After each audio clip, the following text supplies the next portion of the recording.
જેમાં આપણે અભ્યાસ કરી રહ્યા છીએ લીલ વિશે. તો છેલ્લા લેક્ચરની અંદર આપણે લીલ પ્રસ્તાવના લાક્ષણિકતાઓ અને એના બે સમૂહ જેના નામ હતા ક્લોરોફાયસી અને ફિલોફાયસી એના વિશે ચર્ચા કરી.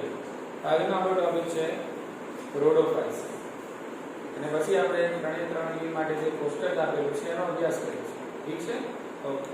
તો અહીંયા ટાઇટલ આપી દઉં છું. પહેલા આપણે ચેપ્ટરનું ટાઇટલ આપી દઈએ અહીંયા વનસ્પતિ સૃષ્ટિ.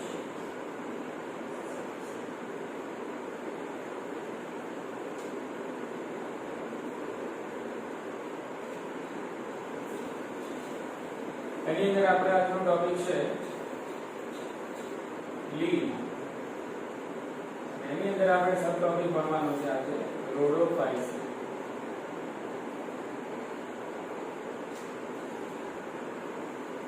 તો જોઈએ હવે રોડોફાયસી શું કહેવા માંગે છે અને અમુક જે લાક્ષણિકતાઓ છે એનો આપણે અહીંયા અભ્યાસ કરીશું.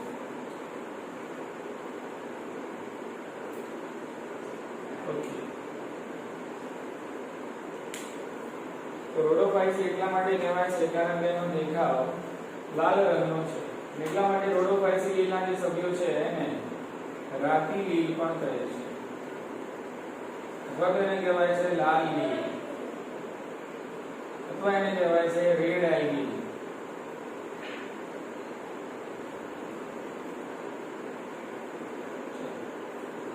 એના પછી આપણે જોઈએ કે આ પ્રકારની લીલ એટલે રોડોફાયસી લીલના સભ્યો છે આપણને ત્યાં જોવા મળે છે. ઓબ્વિયસલી આપણને ખબર તો છે કે બધી લીલ પાણીમાં જોવા મળે છે, બરાબર? તેમ છતાં પણ થોડું ગમે એની અંદર થોડું આપણે ટ્વિસ્ટ લઈએ. ટ્વિસ્ટ એટલે કે પાણીમાં પણ કયા પાણીમાં વધારે પ્રમાણમાં જોવા મળે છે. ત્યાં તમને આપેલું છે કે ભાઈ મુખ્યત્વે દરિયાઈ પાણીમાં, મુખ્યત્વે દરિયાઈ પાણીમાં, અને એવા દરિયાઈ પાણીમાં કે જ્યાં ક્ષારોનું પ્રમાણ વધારે હોય, એટલે કે ક્ષારયુક્ત પાણીમાં આપણને જોવા મળે છે. અહીંયા એનું નિવાસ સ્થાન છે નક્કી થઈ ગયું કે મુખ્યત્વે આપણને દરિયાઈ પાણીમાં અને એવા દરિયાઈ પાણીમાં કે જ્યાં ક્ષારોનું પ્રમાણ કેવું હોય છે, વધારે હોય છે, ત્યાં આપણને રોડોફાયસી લીલના સભ્યો જોવા મળે છે. બીજું અન્ય એક લાક્ષણિકતા જે ખાસ કરીને પૂછાતી હોય છે કે રોડોફાયસી લીલના સભ્યો દરિયામાં કઈ સપાટીઓમાં જોવા મળે છે. સમજો અહીંયા સમજી લો કે આ પાણીની સપાટી છે. અહીંયા આપણે સમજવા માટે આ જે છે એ છે સૂર્ય.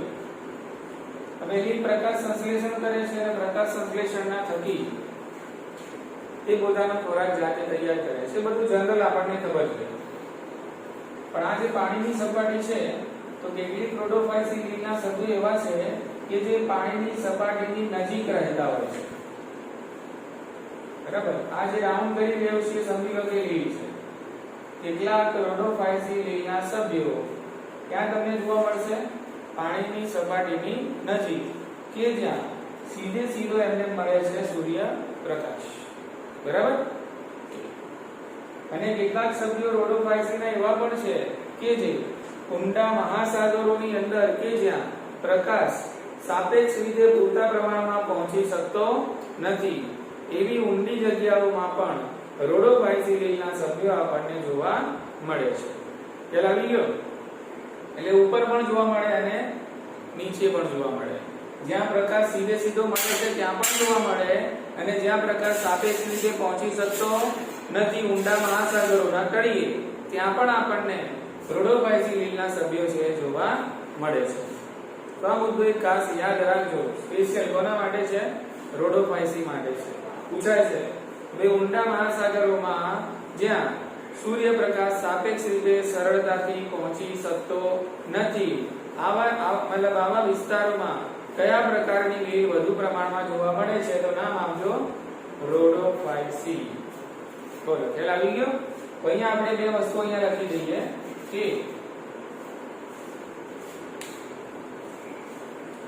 તે પાણીની સપાટીની નજીક, કે પાણીની સપાટીની નજીક, બીજે ક્યાં? તો ઊંડા મહાસાગરોમાં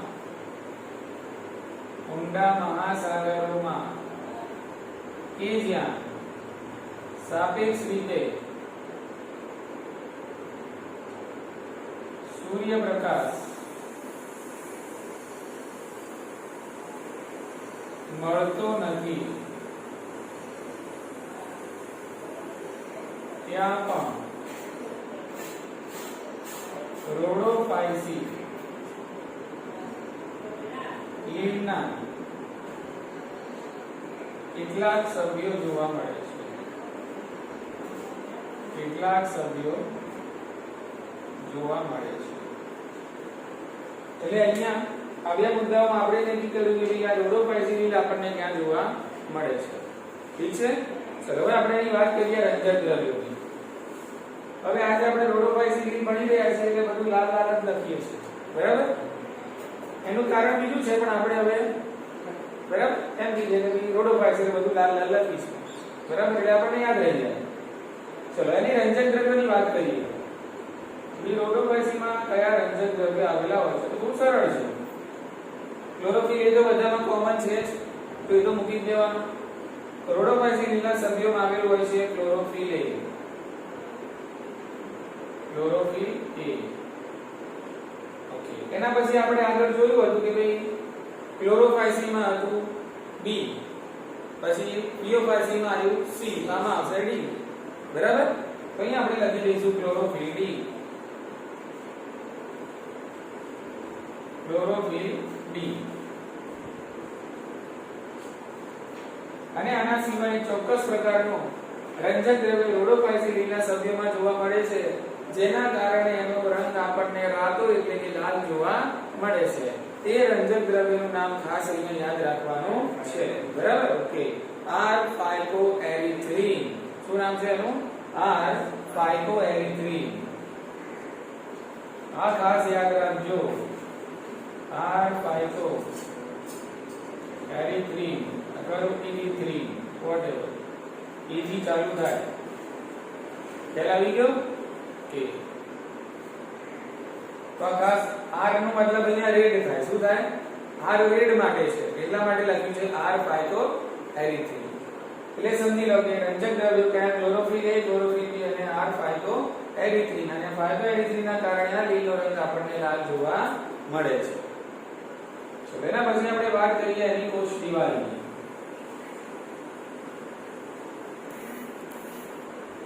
ક્રિયા લીલના સભ્યો છે એની કોષ દિવાલ આપણને સાની બનેલી જોવા મળે છે. તો આ લીલના સભ્યોની મિત્રો કોષ દિવાલ આપણને મળે છે બનેલી સેલ્યુલોઝ. એ જ રીતે તમને એમાં જોવા મળશે પેક્ટિન. એ જ રીતે તમને જોવા મળશે પોલીસલ્ફેટ એસ્ટર. પોલીસલ્ફેટ એસ્ટર. ખ્યાલ આવી ગયો? તેમની કોષ દિવાલ જે સેલ્યુલોઝની બનેલી છે, પેક્ટિન દ્રવ્ય આવેલું છે અને બીજું પોલીસલ્ફેટ એસ્ટર આપણને એમાં જોવા મળે છે. ઠીક છે? ચલો એના કદ અને સ્વરૂપની આપણે વાત કરી લઈએ. તો એ રોડોફાઇસી લીલના જે સભ્યો છે એનું દૈહિક આયોજન, એનું જે સ્વરૂપ છે આપણને કેવું જોવા મળે છે. રોડોફાઇસી લીલના સભ્યો છે એનું સુકાય. સુકાય એટલે એનો દેહ. એનું જે સુકાય છે આપણને જોવા મળે છે બહુકોષીય.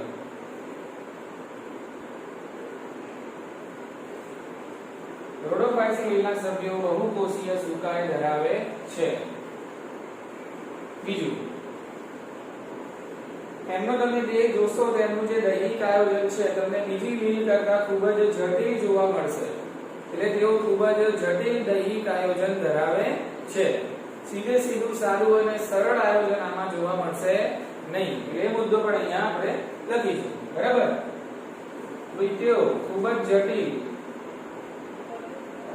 તેઓ ખૂબ જ જટિલ દૈહિક આયોજન ધરાવે છે. તો એમના દેહની વાત થઈ ગઈ કે એમનો દેહ કેવો છે. એના પછી વાત કરીએ છીએ આપણે ખોરાક સંગ્રહ.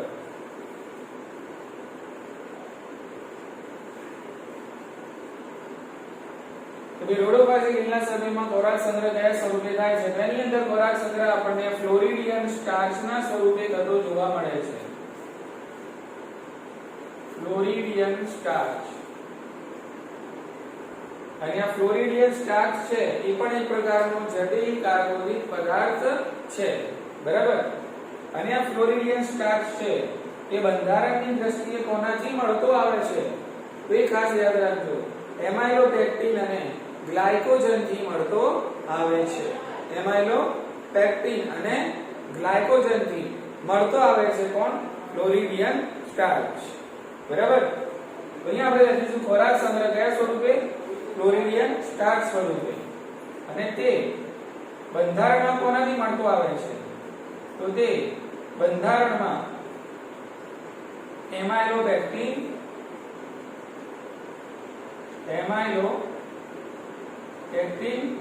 અને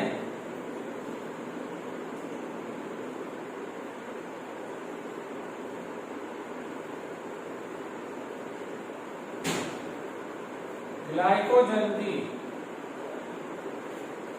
મળતો આવે છે. બોલો, ખ્યાલ આવી ગયો? સમજાયું આગે ના? બરાબર? કે તો ફ્લોરિડિયન સ્ટાર્ચ, પછી એમાઇલોપેક્ટિન, ગ્લાયકોજન, આ બધું શું કહેવાય છે? બધા કાર્બોદિત છે. બધા શું છે? કાર્બોદિત છે, બરાબર? અને ગ્લાયકોજન એ વધુ પ્રમાણમાં જટિલ કાર્બોદિત માનવામાં આવે છે. ઠીક છે? હવે હું તમને સમજાવું કે આ એમાઇલોપેક્ટિન એટલે શું થાય, બરાબર? ઓકે, એમાં બે શબ્દો અહીંયા સમજવાના છે. જો કે આપણે જૈવિક અણુઓની અંદર સમજવાના છે, પણ હું તમને આશાપાત્ર સમજાવી દઉં. સમજી લો કે આ બધા હું દાણા દોરી રહ્યો છું. આ બધા દાણા છે ગ્લુકોઝના. કેવા છે? આ બધા ગ્લુકોઝના દાણા છે. અને આ બધા ગ્લુકોઝ એકબીજા સાથે ચોક્કસ પ્રકારના બંધો, જેનું નામ છે ગ્લાયકોસિડિક બંધ. કયા બંધ? ગ્લાયકોસિડિક બંધ વડે આ બધા ગ્લુકોઝના દાણા એકબીજા સાથે જોડાયેલા છે, બરાબર ને? તો આ જે રચના છે કે જેમાં ગ્લુકોઝ આમ શાખિત બનતો નથી, એટલે અહીંયા આ રીતે આમ ગ્લુકોઝ છે જોડાઈ પછી આમ શાખાઓ બનાવે એવું દેખાતું નથી. અહીંયા તમને ગ્લુકોઝની અશાખિત અને સળંગ શૃંખલા જોવા મળે છે. તેને કહેવાય એમાઇલોઝ. એને શું કહેવાય? એમાઇલોઝ.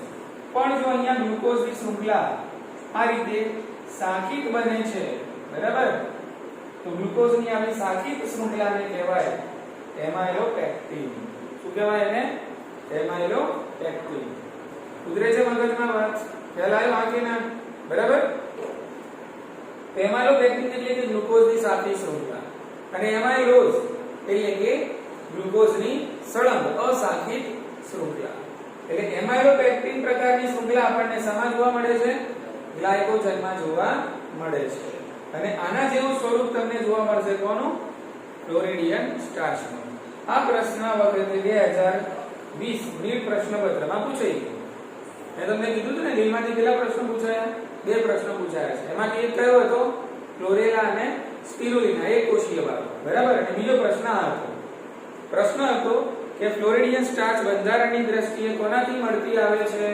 તમારે ખાલી ઓપ્શનમાંથી આ શોધવાનું હતું. એમાઇલોપેક્ટિન અને ગ્લાયકોજન એનાથી મળતું આવે છે એનું બંધારણ, એટલે ઢોકળા 4 કોષ. ઉતરી ગઈ મગજમાં વાત? બરાબર? તો આ એક વસ્તુ ખાસ યાદ રાખવાની. હવે આપણે વાત કરીએ છીએ પ્રજનન. તો ત્રણે 3 પ્રકારે અહીંયા પ્રજનન જોવા મળશે. એટલે આપણે 3 પ્રકાર જે આવડે છે તો ફટાફટ નામ લખી દઈશું. આની અંદર આપણને જોવા મળે છે વાનસ્પતિક પ્રજનન. અને વાનસ્પતિક પ્રજનન થાય છે અવખંડન દ્વારા. વાનસ્પતિક પ્રજનન અવખંડન દ્વારા જોવા મળે છે. અલિંગી પ્રજનન થાય છે તો અહીંયા રાખશું અલિંગી પ્રજનન પણ થાય છે. હવે ટ્વિસ્ટ આવે છે, ખાસ ધ્યાન રાખવાનું છે. અહીંયા અલિંગી પ્રજનન ચલ બીજાણુ દ્વારા થતું નથી, અચલિત બીજાણુ છે. શું છે અહીંયા? અચલિત બીજાણુ છે, ના એક અપવાદ છે. ક્લિયર ને? ઓકે. એટલે અહીંયા અલિંગી પ્રજનન છે, ચલ નહીં પણ કેવા બીજાણુ દ્વારા? અચલિત બીજાણુ દ્વારા થાય છે. ખાસ યાદ રાખજો, અચલિત બીજાણુઓ દ્વારા.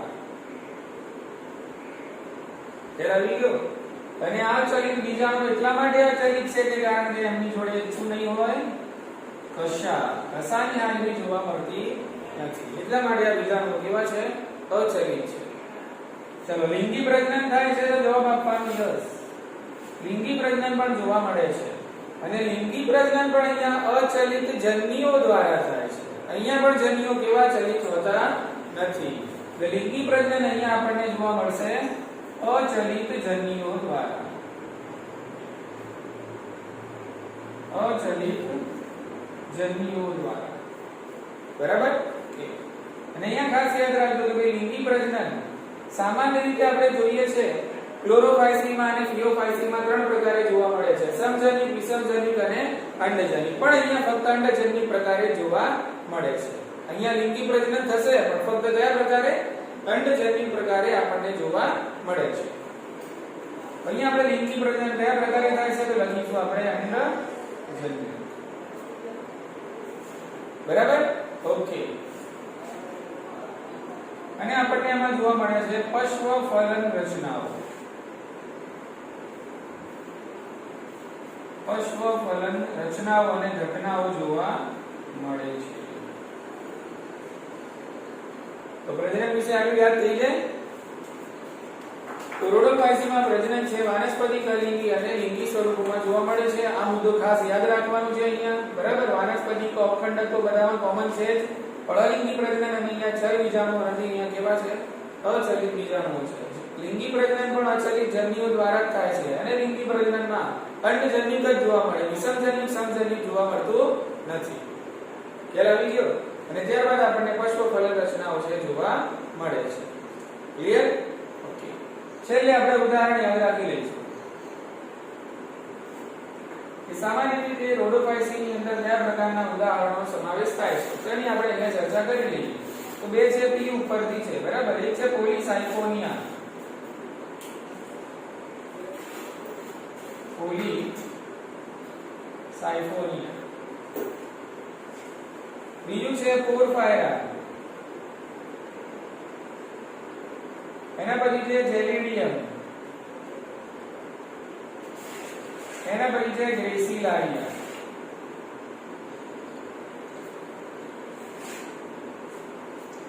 તો આ 4 ઉદાહરણ આપણે ખાસ મગજમાં ઉતારી લેવાના. અને 4 ઉદાહરણ છે કોના વિશે? રોડોફાયસી વિશે. બરાબર? તો પોલીસાયફોનિયા, પોરફાયરા, જેલિડિયમ અને ગ્રેસિલારિયા 4 સામાન્ય રીતે રોડોફાયસીના સભ્યો છે. ક્લિયર? અને રોડોફાયસીની તમને જે સામાન્ય આકૃતિ આપેલી છે પણ આપણે યાદ કરી લઈશું. તો આટલું તમારે યાદ રાખવાનું છે કોના વિશે? રોડોફાયસી વિશે. ઠીક છે? રાતીલી લાલ લીલ કહેવાય છે, રેડ આલ્ગી કહેવાય છે. મુખ્યત્વે કેવી છે? દરિયાઈ પાણીમાં અને ક્ષારિક પાણીમાં આપણને જોવા મળે છે કે પાણીની સપાટીના નજીકના વિસ્તારોમાં પણ તમને જોવા મળશે અને મહાસાગરોમાં ઊંડાણમાં કે જ્યાં સૂર્યપ્રકાશ સરળતાથી સાપેક્ષ રીતે પહોંચી શકતો નથી એવા વિસ્તારોમાં પણ તમને જોવા મળે. એટલે ઉપર પણ અને નીચે પણ. રંજક દ્રવ્યોમાં કયા? તો ક્લોરોફિલ A, ક્લોરોફિલ B અને R પાઇકોએરિથ્રિન. અને આના કારણે તમને આનો રંગ લાલ જોવા મળે છે. કોષ દિવાલ શાની? તો સેલ્યુલોઝ, પેક્ટિન અને પોલિસલ્ફેટ એસ્ટરની બનેલી હોય છે. સોરી. અને લીલો દેહ સુકાય કેવો હોય છે? બહુકોષીય દેહ ધરાવે છે અને બંધારણની દ્રષ્ટિએ એનું શરીર ખૂબ જ જટિલ રચના ધરાવે છે. ખોરાક સંગ્રહ કયા સ્વરૂપે? તો ફ્લોરિડિયન સ્ટાર્ચના સ્વરૂપે ખોરાક સંગ્રહ જોવા મળે છે અને એનું બંધારણ મળતું આવે છે એમાઇલોપેક્ટિન અને ગ્લાયકોજનની સાથે. બોલો, ખ્યાલ આવી ગયો? પ્રજનન વાનસ્પતિક અવખંડન દ્વારા, અલિંગી અચલિત બીજાણુઓ દ્વારા અને લિંગી અચલિત જન્યુઓ દ્વારા. અંડજનિક પ્રકારે થાય છે અને પશ્વ ફલન રચનાઓ અને ઘટનાઓ આપણને જોવા મળે છે. ઉદાહરણ પોલીસાયફોનિયા, પોરફાયરા, જેલિડિયમ અને ગ્રેસિલારિયા રોડોફાયસીના સામાન્ય સભ્યો માનવામાં આવે છે. ઠીક છે? એના પછી એક કોઠો સરસ મજાનો આપેલો છે. જો કે કોઠાની બધી જ વસ્તુ આપણે ડિસ્કસ કરી લીધી છે. ખ્યાલ આવી ગયો? ઓકે. પણ અહીંયા આપણે એનો અભ્યાસ કરી લઈશું. બરાબર? ઓકે.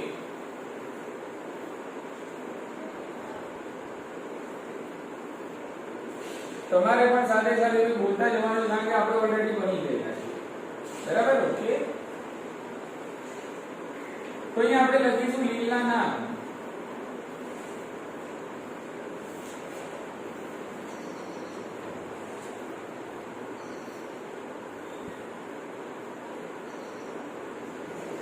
ચલો 3 લીના લાભ લખી તો મને ફટાફટ. પહેલું કયું છે?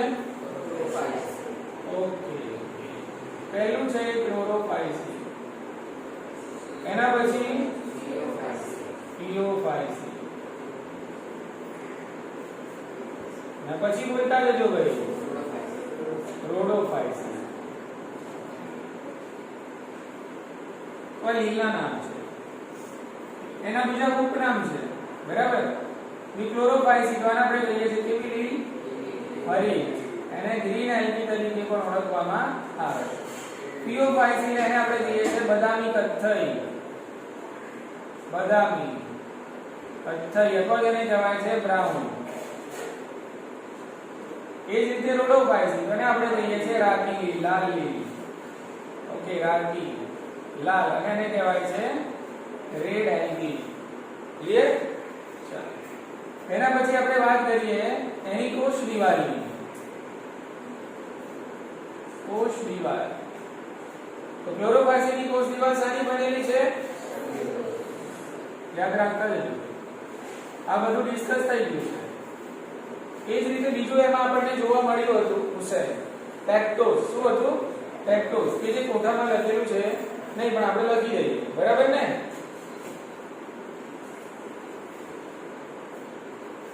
પીઓફાઇસીની કોષ દિવાલ શાની બનેલી છે? સેલ્યુલોઝ વત્તા આલ્ગી. રોડોફાઇસીની કોષ દિવાલ શાની બનેલી છે? Cellulose, pectin, polysulfate. હા, આ ખાસ યાદ રાખજો ભાઈઓ, પોલીસલ્ફેટ એસ્ટર. ચલો, એના પછી આપણે જોઈએ ખોરાક સંગ્રહ.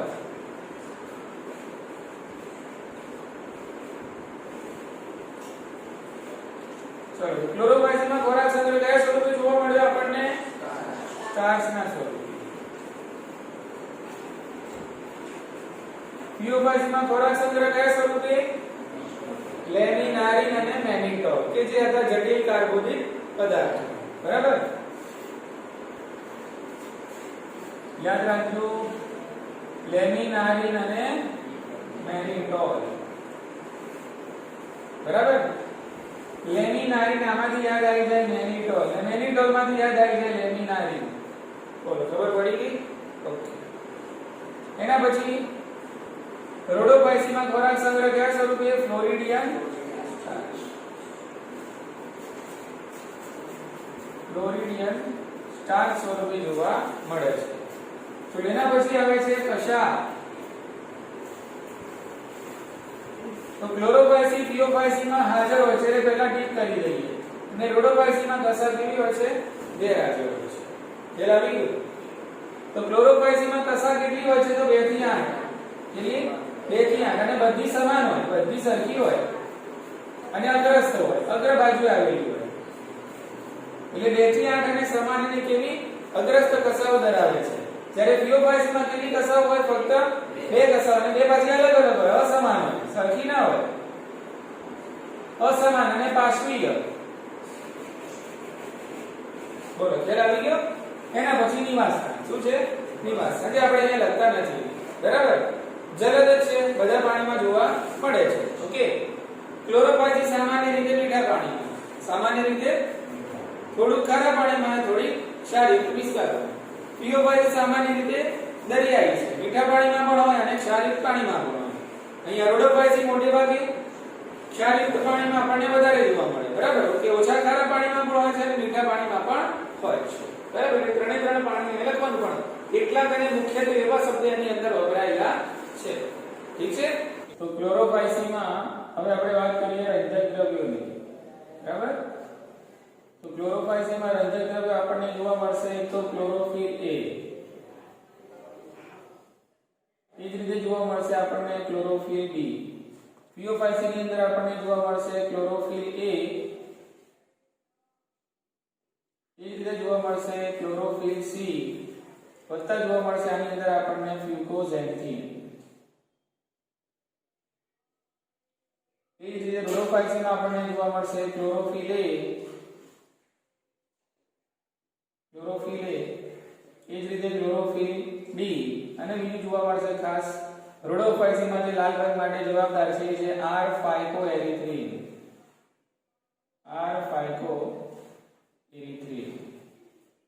ઓકે તો અહીંયા આખી કમ્પેરિઝન કરી લીધી આપણે કોની ક્લોરોફાઇસિન ફિયોફાઇસિન અને રોડોફાઇસિન એ જ રીતે આપણે બધાના અલગ અલગ મુદ્દાઓ છે વિસ્તૃતમાં વર્ણન પણ કરી તો આ સાથે આપણે આ ટોપિક પૂરો કરીએ જેનું નામ હતું લીવ ઠીક છે નેક્સ્ટ લેક્ચરની અંદર આપણે વાત કરીશું દ્વિઅંગી વનસ્પતિ